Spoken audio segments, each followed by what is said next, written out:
षष्ठाष्टम व्यये चंद्रे स्थिते वा पाप संयुते दाये साधुवा तथा भूते निर्बले रजनी करे मानार्थ बंधु हानिश्च विदेश परिविच्युते।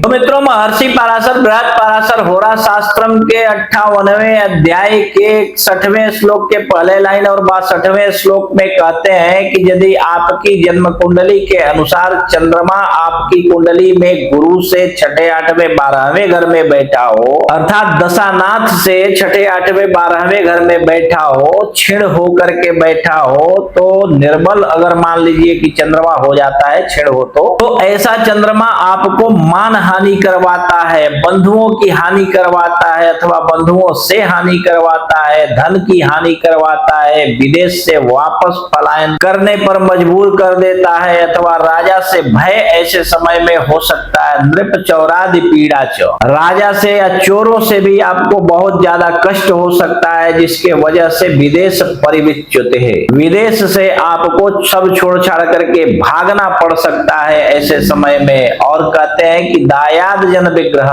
घर में भी सब तरह करते हुए अलग अलग हो जाते हैं, विग्रह हो जाता है। और ये बात 62वें श्लोक में कहते हैं कि नृप चौरादि पीड़ा च दायाद जन विग्रह मातुलाद वियोगश्च मात्रे पीड़ा तथैव च।